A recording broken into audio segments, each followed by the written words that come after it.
ఇక ఉగ్ర లింకులపై ఎన్ఐఏ పోలీసుల విచారణ కొనసాగుతోంది. సిరాజ్ సమీర్ ను 4వ రోజు విచారిస్తున్నారు. సిరాజ్ సమీర్ ను అధికారులు విడివిడిగా విచారిస్తున్నారు. విచారణకు ఇంకా 3 రోజులే గడువు ఉండడంతో స్పీడ్ పెంచారు.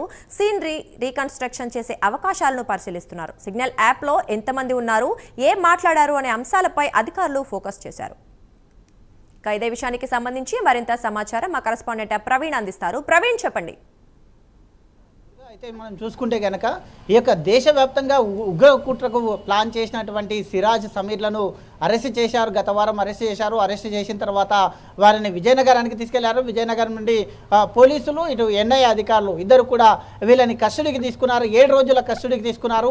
అయితే ఈరోజు 4వ రోజు అయితే వాళ్ళని విచారిస్తున్నారు. వాళ్ళని విచారిస్తుంటే ఆ యొక్క విచారణలో నమ్మలేని నిజాలను కూడా బయటకు వస్తున్నట్టుగా తెలుస్తుంది. ఈ యొక్క లింకులను, ఉగ్ర లింకులను కూడా అయితే వాళ్ళ నుండి సమాధానాలు రాబట్టేందుకు ఎన్ఐఏ అధికారులు అండ్ పోలీసులు కృషి చేస్తున్నట్టు తెలుస్తుంది.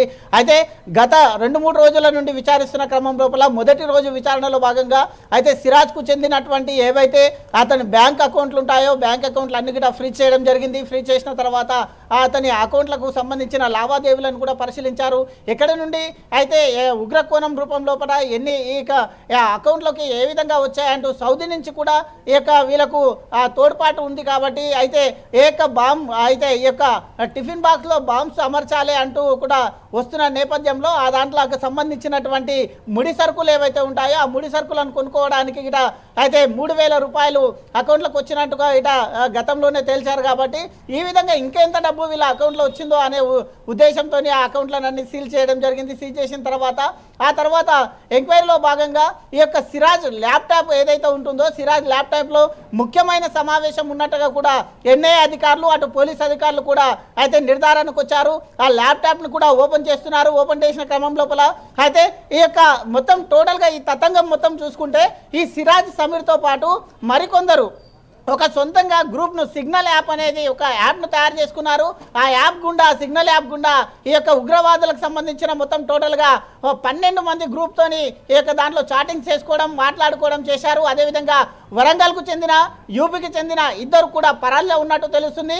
అదేవిధంగా మొత్తం టోటల్గా 12 మంది మానవ బాంబుకు కూడా ప్రయత్నం చేశారు. ఆ 12 మంది ఎక్కడున్నారని కూడా సమాచారం వెతుకుతున్నారు. కాబట్టి ఆ 12 మందిని కూడా పోలీసులు గాలిస్తున్నారు. ఆ 12 మందితోని కూడా వాళ్ళని పట్టుకున్న తర్వాత విచారణ చేస్తారు. ఆ 12 మంది ఎవరు, ఎక్కడి నుండి వచ్చారు, వీళ్ళు ఇద్దరు సిరాజ్ సమీర్ ఇంతకు ముందు ముంబైలో కూడా ఒక మీటింగ్కు అటెండ్ అయ్యారు. ఆ మీటింగ్లో ఎవరెవరు అటెండ్ అయ్యారు ఆ దానికి సంబంధించిన టోటల్గా విషయాలన్నింటినీ కూడా పోలీసులు ఆరా తీస్తున్నారు. ఎన్ఐఏ అధికారులు మొత్తం టోటల్గా ఈ తతంగాన్ని మొత్తం కూడా టోటల్గా కూడా విచారణ చేస్తున్నారు. అయితే 3వ రోజు విచారణకు సిరాజ్ సమీర్లు సహకరించలేకపోయినట్టుగా తెలుస్తుంది. అయితే కరెక్ట్గా అయినా సమాధానాలు చెప్పలేకపోతున్నారని కూడా తెలుస్తుంది. కాబట్టి అయితే ఇంకా 3 రోజులే ఉంది. కాబట్టి 3 రోజులు మొత్తం టోటల్గా 7 రోజులు కస్టడీకి తీసుకొని విచారణ చేస్తున్నారు. ఆ 7 రోజుల కస్టడీలో 4 రోజులు అయిపోయినాయి. కాబట్టి ఇంకా 3 రోజులు మాత్రమే మిగిలి ఉంది. కాబట్టి ఈ 3 రోజుల వివరణ మాత్రం ముఖ్యంగా మారనుంది. కాబట్టి ఇంకా ఎక్కడెక్కడ ప్లాన్ చేశారు, వీళ్ళు ఏ రాష్ట్రాల గుండా ప్లాన్ చేశారు, తెలంగాణ 2 రాష్ట్రాలకి టార్గెట్ ఎందుకు చేసుకున్నారు అనే ఉద్దేశంలో కూడా ఇదంతా దర్యాప్తు కొనసాగుతుంది. Durga, right, thank you Praveen.